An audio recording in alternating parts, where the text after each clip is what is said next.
우리가 살펴본 말씀이 신명기 8장 1절의 말씀, 8장 1절부터 10절의 말씀인데요. 우리 교독하시고 마지막 절은 함께 보도록 하겠습니다. 제가 먼저 읽겠습니다. 내가 오늘 명하는 모든 명령을 너희는 지켜 행하라. 그리하면 너희가 살고 번성하고 여호와께서 너희 조상들에게 맹세하신 땅에 들어가서 그것을 차지하리라. 내 하나님 여호와께서 40년 동안에 내게 광야 길을 걷게 하신 것을 기억하라. 이는 너를 낮추시며 너를 시험하사 내 마음이 어떠한지 그 명령을 지키는지 지키지 않는지 알려 하심이라.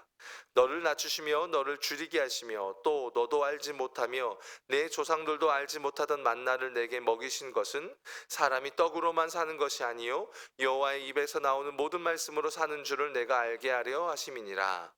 이 40년 동안에 내 의복이 헤어지지 아니하였고 내 발이 부르트지 아니하였느니라. 너는 사람이 그 아들을 징계함 같이 내 하나님 여호와께서 너를 징계하시는 줄 마음에 생각하고 내 하나님 여호와의 명령을 지켜 그의 길을 따라가며 그를 경외할지니라. 내 하나님 여호와께서 너를 아름다운 땅에 이르게 하시나니 그것은 골짜기든지 산지든지 시내와 분천과 샘이 흐르고 밀과 보리의 소산이어져 포도와 무화과와 석류와 감람나무의 꿀의 소산지라. 내가 먹을 것에 모자람이 없고 내게 아무 부족함이 없는 땅이며 그 땅의 돌은 철이요 산에서는 동을 캘 것이라. 내가 먹어서 배부르며 내 하나님 여호와께서 옥토를 내게 주셨으므로 말미암아 그를 찬송하리로다. 아멘. 네. 오늘 말씀을 보면은 모세는 다시 한번 이제 출애굽 2세대들 약속의 땅을 눈앞에 두고 있는 그들에게 어떻게든 그들이 하나님의 말씀을 붙들고 지키며 살라고 말을 합니다. 어떻게 보면 했던 이야기를 또 한 번 반복하는 느낌입니다. 모세가 왜 이렇게 했던 이야기를 또 하고 또 하는 것일까요? 그것은 바로 그 하나님의 말씀을 준행하는 것이야말로 이스라엘에게 있어서 생명의 길이고 그것이 그들의 존재 이유임과 동시에 진짜 그것이 그들이 복을 받는 길이기 때문입니다. 1절에 보면 내가 오늘 명하는 모든 명령을 너희는 지켜 행하라. 그리하면 너희가 살고 번성하여 여호와께서 너희의 조상들에게 맹세하신 땅에 들어가서 그것을 차지하리라 라고 말씀합니다. 그러니까 제가 지난주에도 말씀을 드렸던 것처럼 이스라엘에게 있어서 그 하나님의 언약 말씀을 붙드는 것은 옵션이 아니라고 했습니다. 지켜 행해야 되는 것은 당연한 명령이라는 겁니다. 그게 하나님과 이스라엘의 언약의 관계를 맺으면서 그들에게 주어지는 책임과 의무이기도 하다는 겁니다. 우리가 예수 그리스도를 믿고 그리스도인이 됩니다. 예수를 믿었다는 것은 그분이 십자가에서 우리를 위해 대신 죽으시고 부활하시면서 우리의 구세주가 되었다는 겁니다. 그러면 이제부터 우리에게 주어지는 책임과 의무는 다른 것이 아니라 예수가 나의 구주이심을 믿고 그분의 말씀에 이제부터 우리는 순종하며 사는 것입니다. 우리가 예수를 믿지 않았다면 그 말을 들을 필요가 없죠. 순종할 의무도 없죠. 필요가 없다는 겁니다. 우리는 누구에게 잔소리를 합니까? 자식에게 합니다. 내 남편에게 합니다. 그 말은 뭡니까? 내 부모와 자식이라는 관계 안에, 부부끼리라는 관계 안에 들어왔기 때문에 우리는 그 잔소리를 하면서 어떠한 책임과 의무를 요구하는 겁니다. 그래서 신앙생활에서 우리가 마찬가지 가장 중요한 것은 관계 설정이라는 겁니다. 너희는 오늘 하나님이 너희에게 명하시는 명령을 지켜라.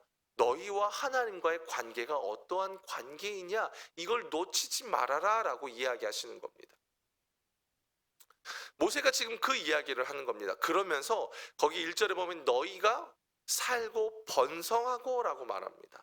이 말이 참 중요합니다. 왜냐하면 하나님이 이스라엘 백성들을 애굽에서 건져내시고 가나안 땅으로 인도하시는 목적 자체가요, 그냥 그들이 가나안 땅에서 거주하며 사는 것에 초점이 있는 것이 아니라는 겁니다.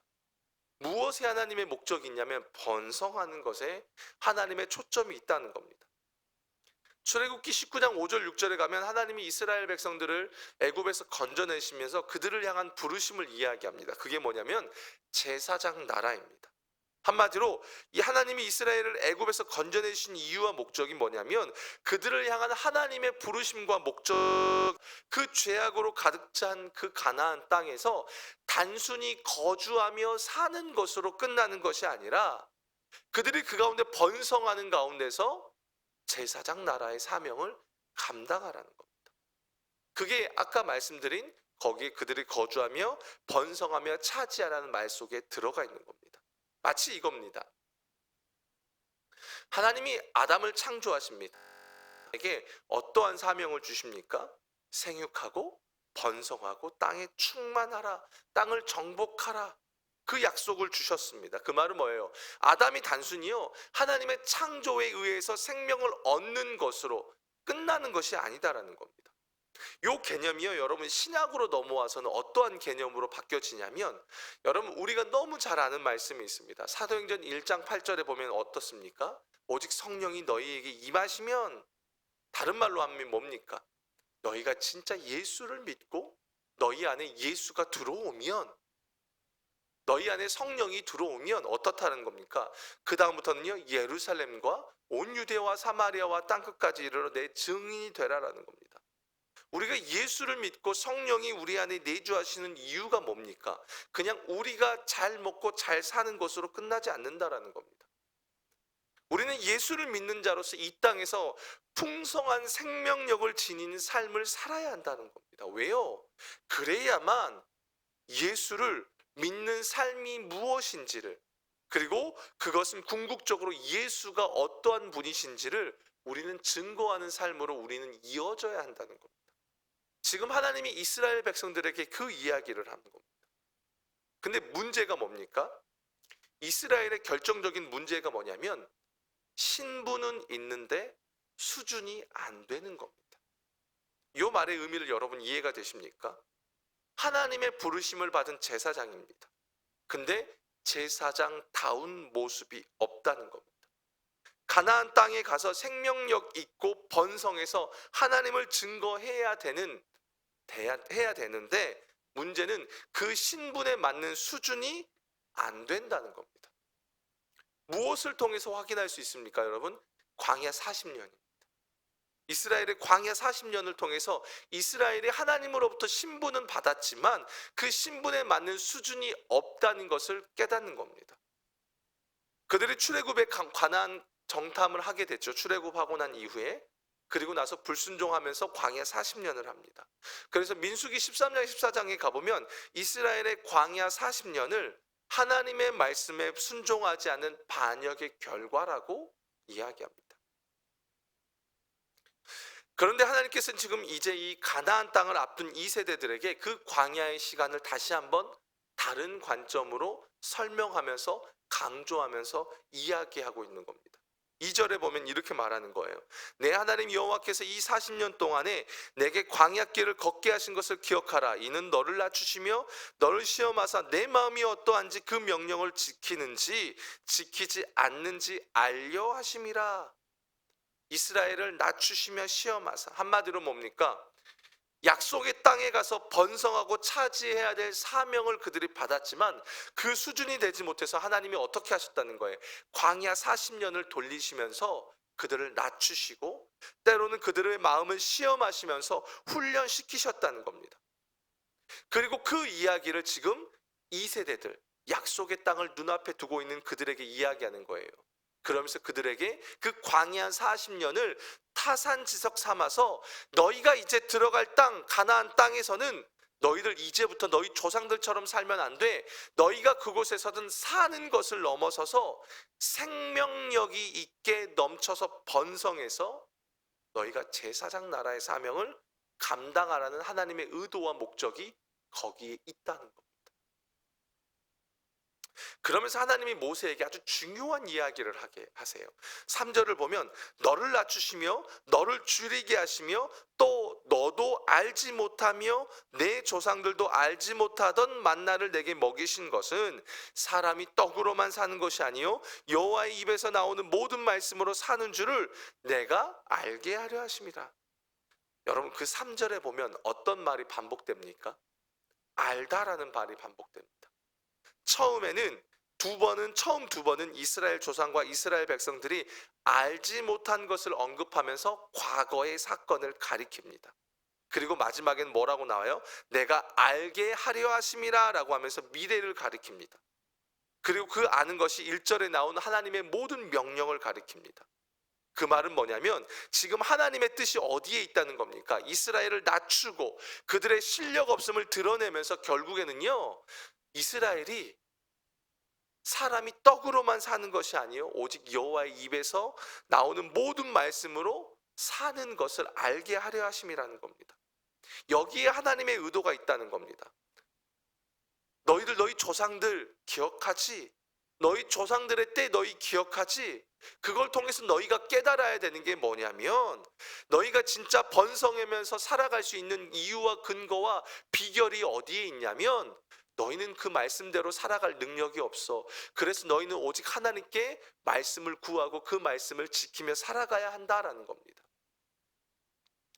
우리는 예수를 믿고 나서 광야를 만납니다. 왜냐하면 예수를 믿고 의인이 되었다고 해서 당장 우리는 그 의로움에 맞는 실력을 우리는 갖추지 못했습니다. 예수 믿는 자다운 모습이 우리에게 없어요. 여러분 그런 소리 다 들어보죠. 왜 예수를 믿었는데 저럴까? 그죠? 우리는 예수를 믿는다고 예수를 믿는 자다운 실력이 우리에게 곧장 생기지 않습니다. 이게 신학적으로 이야기하면 예수를 믿으면 우리가 칭의, 의롭게 됩니다. 근데 그 다음에 우리에게 반드시 나타나는 게 뭐냐면 성화의 과정을 우리는 거칩니다. 무엇을 통해서요? 광야라는 겁니다. 광야라는 겁니다. 때로는 낮추시고 겸손케 하면서 사람이 떡으로만 사는 것이 아니라 하나님의 입에서 나오는 말씀으로 우리는 살아가도록 하기 위해서 하나님이 때로는 광야라는 것을 허락하십니다. 그리고 그 시간 속에 우리는 철저하게 때로는 바닥을 경험합니다. 인생의 고난도 겪습니다. 수많은 문제들, 관계, 재정. 앞서 제가 하나님 나라를 위해서 기도할 때도 마찬가지였습니다. 직장이 여러분의 마음대로 풀려지지 않습니다. 내가 원하는 대로 흘러가지 않습니다. 그러면서 우리는 결국 무엇을 깨닫습니까? 하나님이 나를 낮춰가시는구나. 낮춰가신다는 말 속에는요, 무슨 의미가 있냐면 우리는 툭하면 높아지고 싶습니다. 교만해집니다. 내 마음대로 하고 싶고 내 욕심대로 하고 싶은 죄성이 우리 안에 있다라는 겁니다. 그런데 광야를 통해서 하나님은 우리를 낮춰가시면서 결국 인생이라는 게 우리의 잘남으로 되는 것이 아니구나. 결국에 사람이 떡으로 사는 것이 아니구나. 하나님의 말씀으로 사는구나. 이걸 깨닫게 하신다는 겁니다. 참 재미있는 것은 예수님께서 친히 그것을 몸으로 보여주셨습니다. 예수님이 공생애를 시작하시기 전에 세례 요한에게 세례를 받으시고 광야에서 시험을 받으시는 장면이 나옵니다. 그런데 예수님이 받는 그 시험의 장면들이 다 무엇을 의미합니까? 우리와 같은 죄인들이 이 땅에 살아갈 때에 맞이하게 되는 유혹들입니다. 시험들입니다. 그 중에서 시험한 자가 예수님께 와서 뭐라고 말합니까? 네가 만약에 하나님의 아들이면 이 돌들을 떡덩이가 되게 해봐. 그때 예수님이 어떻게 하십니까?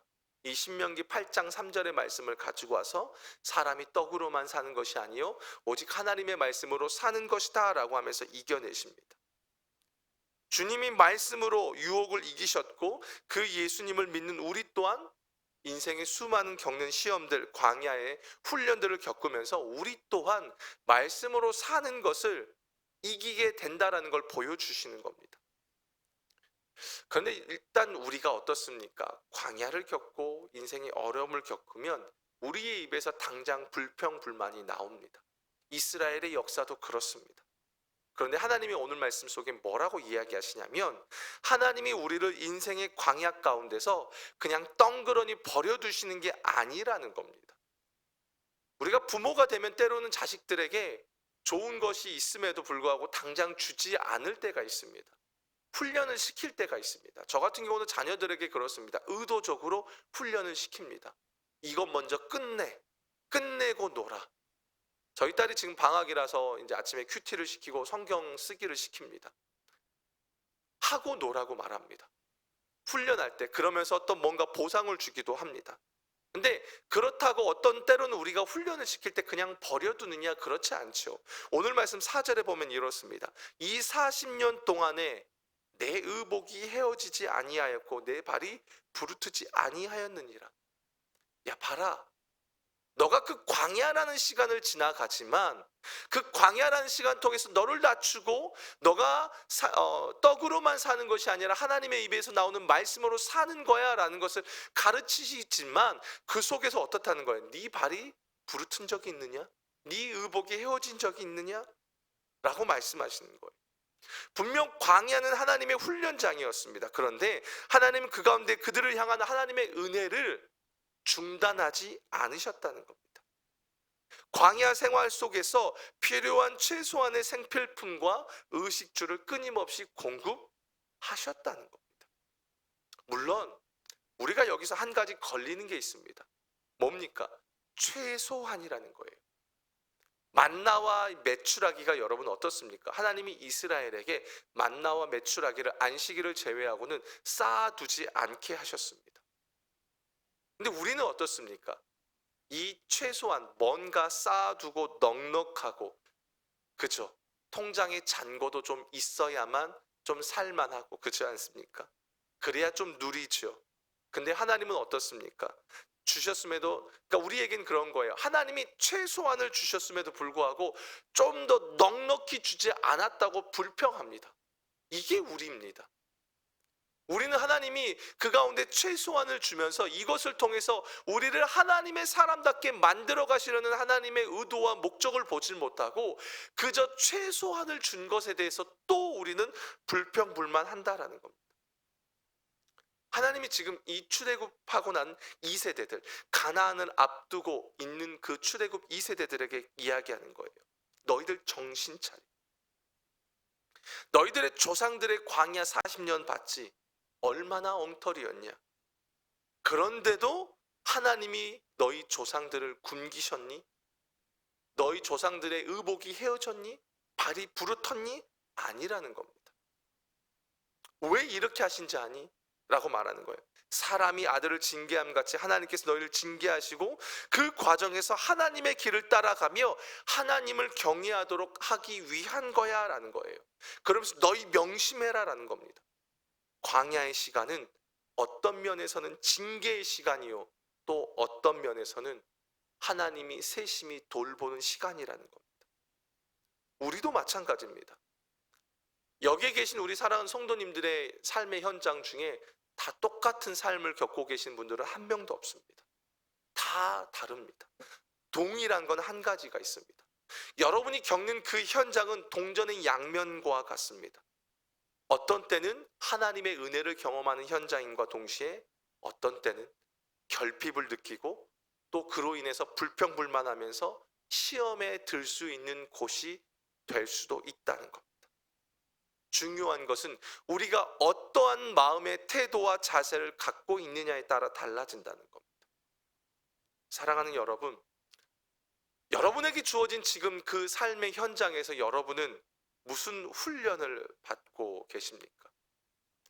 여러분은 그 현장에서 여전히 채우심과 돌보심을 여러분 경험하고 계십니까? 아니면 반대로 이스라엘 백성들의 광야 40년처럼 불평불만으로 여러분 그 자리를 채워가고 계십니까?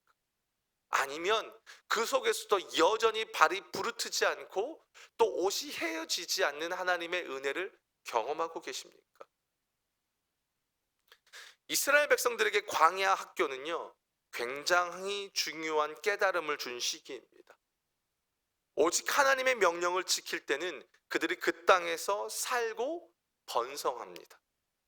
그러나 그들이 그 땅에서 여호와의 명령을 목소리를 청종하지 않을 때는요, 그 주변에 다 멸망한 다른 민족들처럼 멸망하게 된다는 겁니다. 실제 여러분, 이스라엘이 가나안 땅에 정착하고 나서 그들이 바벨론 포로로 끌려가는 여정들 쭉 훑어보면 어떻습니까? 계속 멸망합니다. 계속 깨집니다. 이스라엘은 어디 한번 제대로 승리해 본 적이 없는 삶을 살아갑니다. 왜요? 그 말은 뭐예요? 그들이 계속적으로 하나님의 말씀에 귀를 기울이지 않았다는 겁니다. 이것은 우리에게 보여주는 의미가 굉장히 큽니다. 즉 이스라엘의 미래라는 게요, 여러분, 우리의 미래가요, 여러분의 환경이 잘 됨으로 여러분의 길이 잘 됩니까? 아니라는 겁니다. 이스라엘의 안전과 미래가 뭐 가나안 땅의 풍요로움에 달려 있는 것이 아니라는 겁니다. 철저하게 하나님의 말씀을 어떻게 붙들고 있느냐에 따라서 이스라엘의 미래와 안전, 그 모든 것들이 보장이 된다는 겁니다. 우리도 마찬가지입니다. 내 미래 불안하시죠? 당장 내일을 어떻게 살아가야 될지 모르는 겁니다. 근데 내 미래를 보장하는 것은 여러분이 처한 환경에 따라 달려있는 것이 아니라는 겁니다. 철저하게 하나님의 말씀에 달려있다라고 우리에게 이야기합니다. 지금 모세는 지난 광야 40년을 다시 한번 정리하면서 이제 가나안 땅에 들어가야 될 그 백성들에게 이야기하고 있는 겁니다. 그렇기 때문에 가나안 땅에 가서 더욱 말씀을 순종하며 나아간다면 이스라엘 백성들은 그 약속의 땅에서 풍요를 경험하지만 순종을 잃어버리면 그 풍요로운 가나안 땅도 광야가 될 수 있다라는 겁니다. 이건 우리도 마찬가지입니다. 아무리 좋은 게 여러분 앞에 펼쳐져 있어도 여러분이 거기서 하나님의 말씀 앞에 서지 못한다면 그 펼쳐진 좋은 것들이 여러분의 발목을 붙잡을 겁니다. 반대로 당장 내 눈앞에 황무한 땅이 펼쳐져 있을지라도 여러분이 그곳에서 하나님의 말씀을 붙든다면 그 황무한 곳에서는요, 오히려 사막에 샘물이 나고 또 여러분 걸어갈 길이 여러분 앞에 펼쳐질 것입니다. 사랑하는 여러분, 지금 당장 내 앞에 무엇이 주어졌는지는 사실 중요하지 않습니다. 그것보다 더 중요한 것은 여러분이 어떠한 마음의 태도와 자세를 갖고 하나님 앞에 반응하느냐가 더 중요합니다. 그것에 따라서 여러분이 처한 곳이 풍요를 누릴 수 있는 가나안 땅이 될 수도 있고 반대로 광야가 될 수 있다는 것을 기억하셨으면 좋겠습니다. 여러분, 우리는 그 하나님을 믿고 신뢰하며 그분께 삶을 맡겨야 합니다. 그래야만 우리는 사는 것입니다. 오늘 말씀 1절을 다시 한번 읽고 우리 같이 기도하면서 갔으면 좋겠습니다. 내가 오늘 명하는 모든 명령을 너희는 지켜 행하라. 그리하면 너희가 살고 번성하고 여호와께서 너희의 조상들에게 맹세하신 땅에 들어가서 그것을 차지하리라. 여러분, 지켜 행하라. 그리하면 너희가 살고 번성할 거라고 말합니다. 이 시간 기도했으면 좋겠습니다. 하나님, 다시 결단합니다. 우리 마지막으로 기도할 때 하나님, 내가 지금 놓여진 상황, 환경만을 바라보는 어리석음을 내려놓게 해주십시오. 상황, 환경을 바라보면서 불평불만했던 것들을 회개합니다. 주님이 이 과정을 통해 나를 낮춰가시는데 그 주님의 깊은 뜻을 바라보진 못했음을 회개하며 나아가오니 다시금 나를 붙들어 주시고 결국에 사람이 떡으로만 사는 것이 아니요 여호와의 입에서 나오는 모든 말씀으로 산다는 것을 기억하면서 내가 그 명령을 지키며 살겠습니다. 주님, 내 삶의 광야를 넘어 가나안 땅으로 들어가 나를 살리시고 번성케 하시는 그 은혜를 누리는 내 삶이 되게 해달라고 우리 마지막으로 주님의 이름 한번 부르시고 기도하시고 여러분 개인 기도하시고 돌아가시겠습니다. 주여, 하나님